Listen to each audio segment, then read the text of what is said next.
Welcome to Manifested Publishers. Welcome, my dear learner, to our history and government lesson. We are continuing with our first topic of Form 3 work, which is European invasion of Africa and the process of colonization. Today we are going to look at the process of partition of Africa.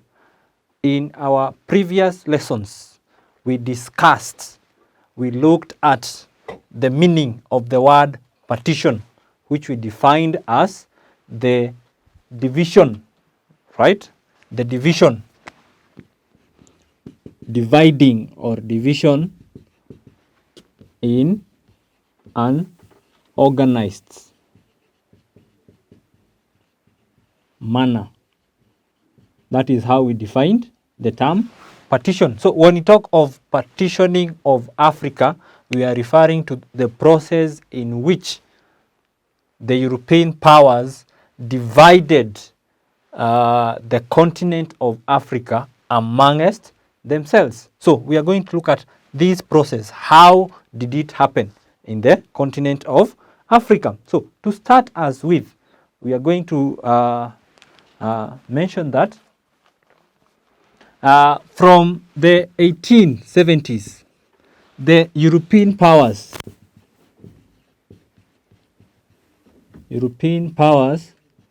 became so much interested in Africa, were interested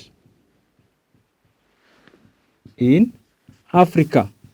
They desired to get colonies, or they desired to get territories in Africa.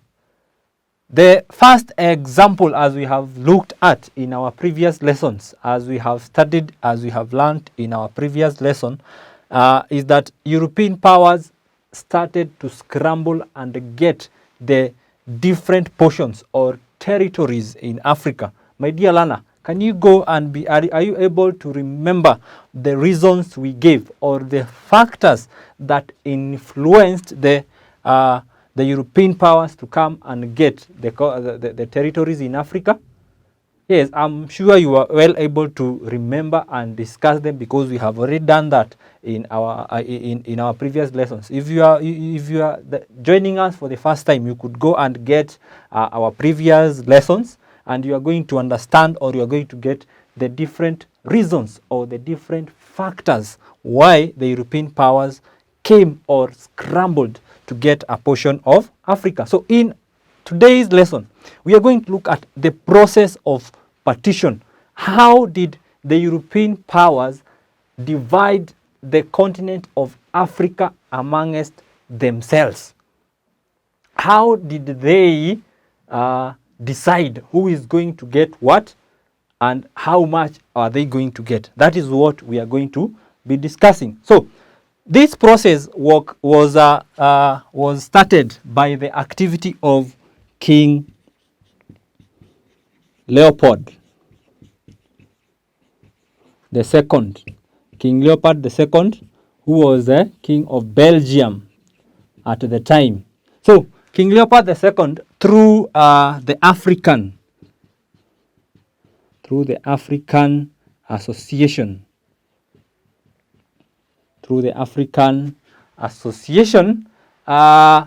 decided to take or get an empire in Congo.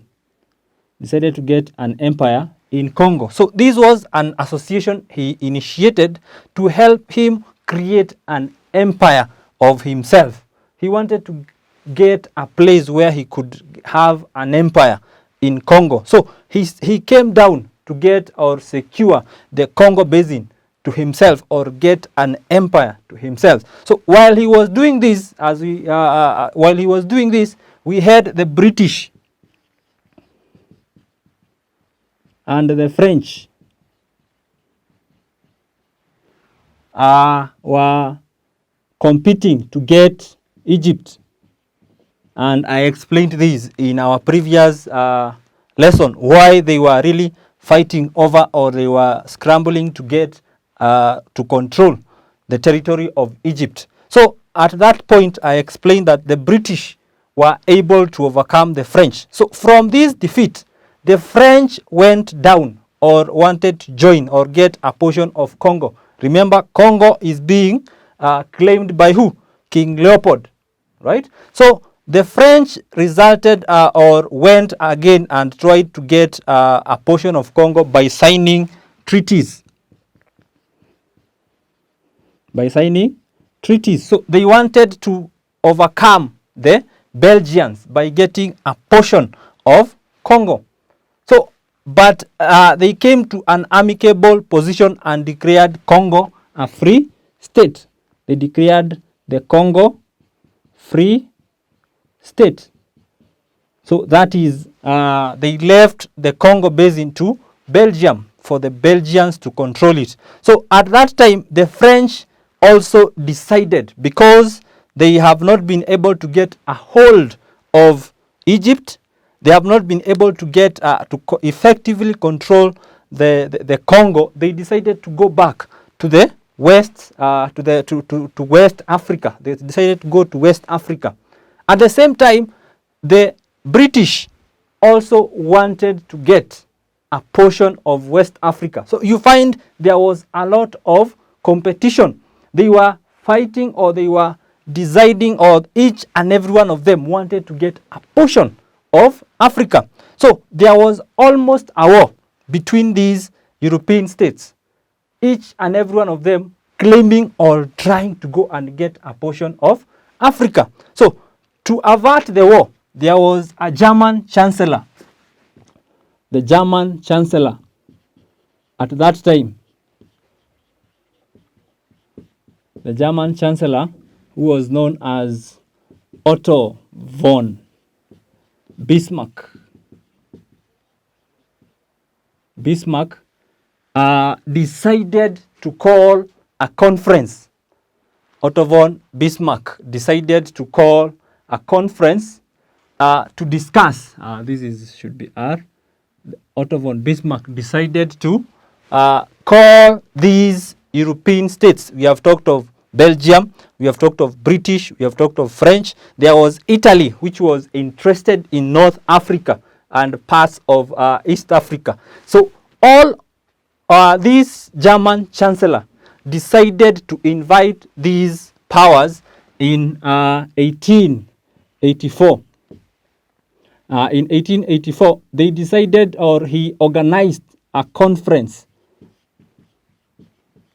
He organized a conference in 1884, where it was held in a town known as Berlin, right?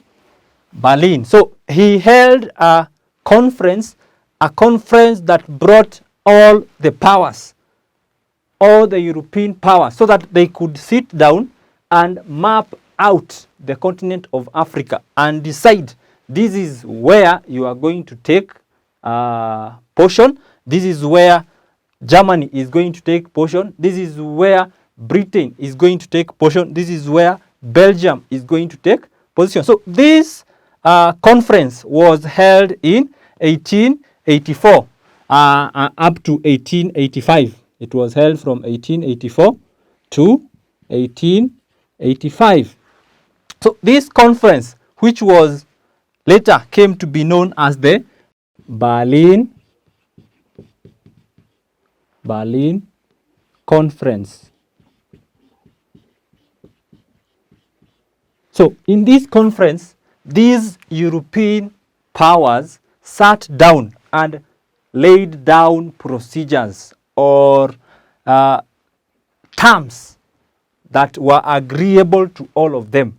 These were agreements, or what they decided could happen to make sure that they amicably or they peacefully divided or occupied the African continent. So we are going to look at the terms of this conference. So the terms that were agreed upon, terms of the conference. Terms of the conference. So what were these terms that they agreed on? The first term that they agreed on, or the first condition So they made some condition. A term is a condition or an agreement, a threshold that you have to reach to. So these are the terms. The first one, they agreed that any power, any European power. So when you talk of power, we are talking of any European power. Let me write that so that you could be able to remember. Any European power, claiming any region of Africa had to inform the other powers. So if one European power, say Germany, was interested, for example, in Tanganyika, it had to inform the rivals, other European power who might be interested in that region. You cannot just, they decided that you could not just go on your own. You had to inform the other powers that as Germans, we are interested in occupying Tanganyika, for example. As the British, we are interested in occupying Egypt. You have to inform all the other European powers. This could enable the other powers not to interfere with that specific area. The second term that they agreed upon was each power had to declare their sphere of influence. Each European power had to declare their sphere of influence. What does that mean? A sphere of influence is a specific area where a foreign power has taken control of. For example, the British occupied Egypt and they had to occupy all the other territories along the river Nile. That was the British sphere of influence. So if the British had to declare, this is where we are interested, this is where we shall be occupying from point A to point B, that is declaration of the sphere of influence. If we are interested as the French, we are interested in occupying the West Africa, you have to declare specifically this is the area where we are going to occupy.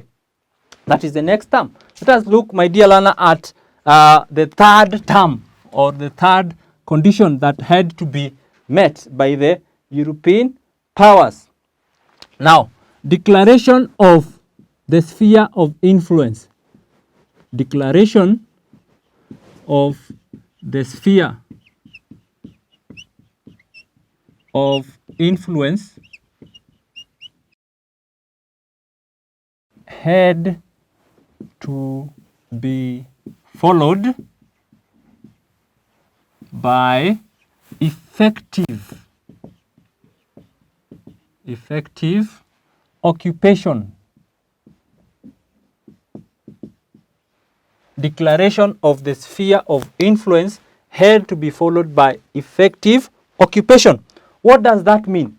It means, my dear learner, if you have declared that this is the area that we are going to occupy, you had to make sure as a European power, you have effectively controlled, you have effectively invested or taken care of that influence, such that there is no place that has not been occupied. You have to make sure that you have direct control. You have direct control of that sphere of influence.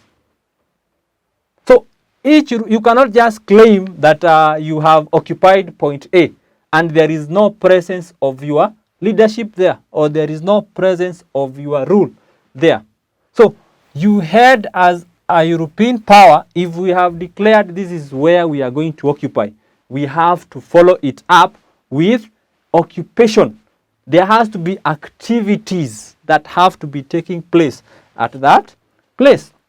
So let us move on and look at the fourth term that they agreed on. That number 4, each power was to abolish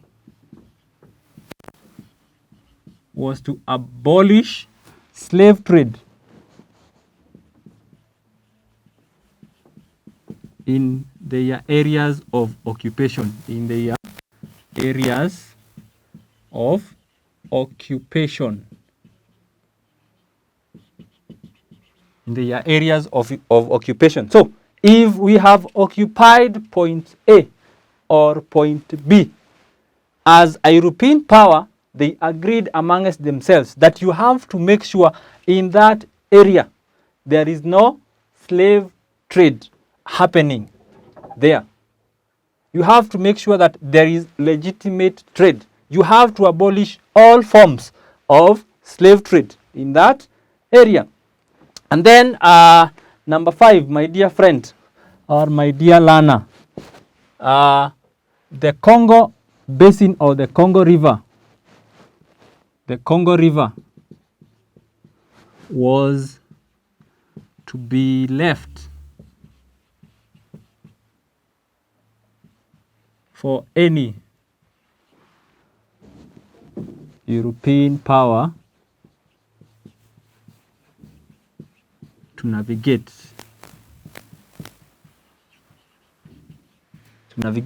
Remember, my dear learner, we learned in our previous lesson that the Congo River was very effective for movement upstream and downstream. You could easily move from one place to the other on water. So this river, the European powers agreed it was to be left free and open for navigation. Any European power could move through. It was not supposed to be owned, or it was not supposed to be left to one specific power. Any European power could be able to take control, or could be able to use the river to navigate or for movement towards the interior. Remember, this is Central Africa. When you talk of Congo and the Niger rivers, right? They are at the central part of Africa. You can check that in your atlases. You see they are at the central. So they were quite good to access the interior or the innermost parts of Africa. And then number 6, that is our second last term, King Leopold. King Leopold. King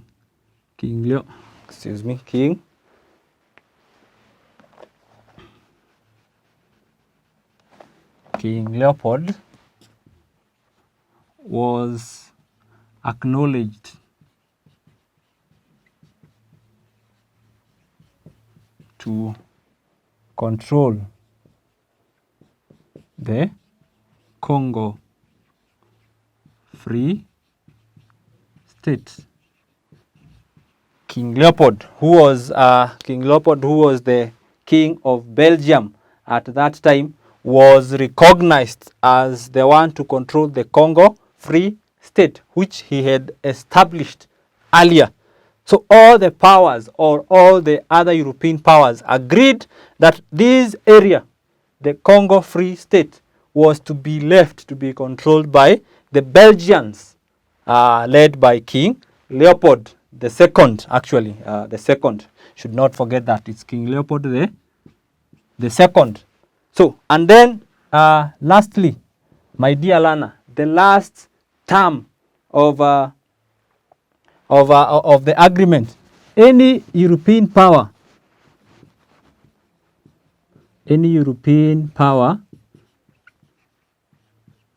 claiming a certain part of the coasts had to occupy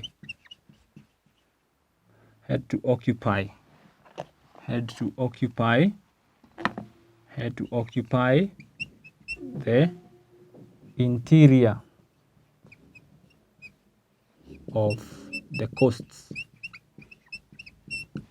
So, what does that mean, my dear learner?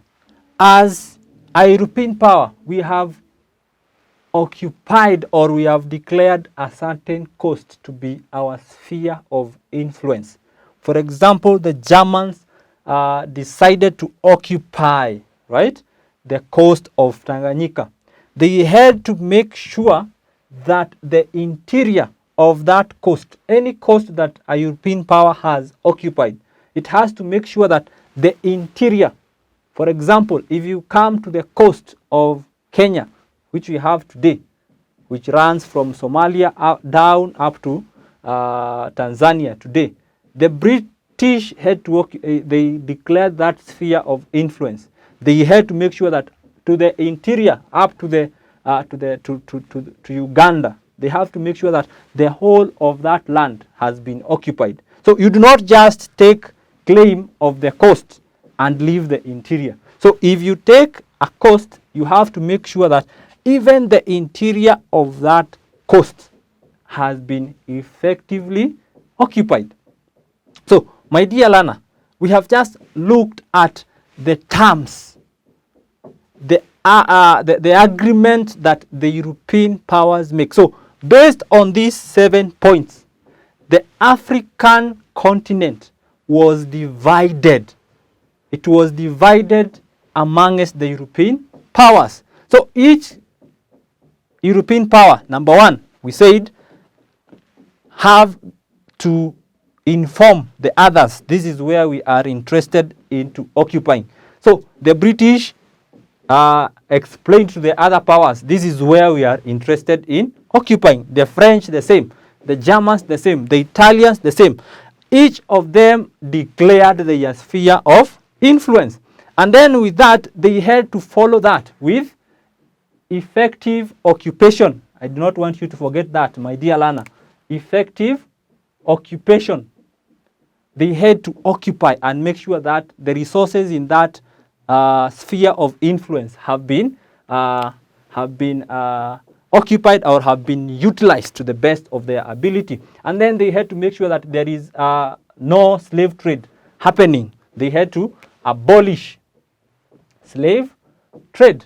And then the Congo River was left, and then King Leopold was declared or was recognized as the one to control the Congo Free State. And then lastly, if you, as a European power, you are occupying any part of the coast, then you have to make sure the interior or the land to the interior of that coast has been occupied. So with these terms, my dear learner, the African continent was subdivided among the European powers. A point that I do not want you to forget, my dear learner. The African continent, each society, each community was living on themselves. They had their own place. They had their own kingdoms, their own leaders. But now we have seen the European powers have come and they have agreed that they are going to share out. They are going to divide the African continent amongst themselves and create boundaries, right? So that is one impact that we are going to look at, and that is what we are going to be looking at in our next lesson. So, my dear learners, as we finish up this lesson, I want you to attempt this question. I want you to attempt this question to help you revise for what we have learned in our lesson today. I'm going to give you a question. So, and this is the question. We are looking at the division. State the terms of the Berlin conference. And I'm sure, my dear learner, you are able to do that. And as I always encourage you, before you look at your notes, try and answer the question. And then if you are unable to get all the points, you can refer back to your notes. So in our next lesson, we shall now be discussing what were the results of the partitioning, what were the results of the divisioning or the dividing of the African continent. And that brings us to the end of our lesson today. Bye-bye. Manifested Publishers Limited is a research and teaching center that specializes in the production of learning materials and private online tuition for primary, secondary, tertiary, and university education. Sign up as a new customer at www.manifestedpublishers.com. Fill in the required credentials, full name, email, phone number, and password. Click on Sign Up. Enter the code received on your phone or email address for verification of your account, then proceed by clicking on Confirm button. Your account is ready for use and you can watch some free videos before you purchase. To get access to complete videos, use the following steps to buy. Click on View All Courses. Select the course you want to subscribe to. Click on the subject you want. Click on Buy this subject. The selected subject will be added to cart. Place or hover the cursor on cart or total amount and click on Check Out Now to proceed. Click on Lipa na M-Pesa and proceed to pay. To access your lessons, place the cursor on your name, then click on Subscriptions. To download videos for offline studying, click on Watch Offline. Download the Manifested e-learning desktop application depending on your computer operating system. Install the application on your computer. Sign in on your downloaded app using the credential used during registration. Place your cursor on your name, then click on Subscriptions. Click on the subject you purchased. On the top right window, click on Download for offline viewing. Click on Go to Course. In your new window, click on the first topic, Lesson 1. Downloading process begins automatically. Thank you for choosing to study with us. For more information, you can call us on 0724 173845.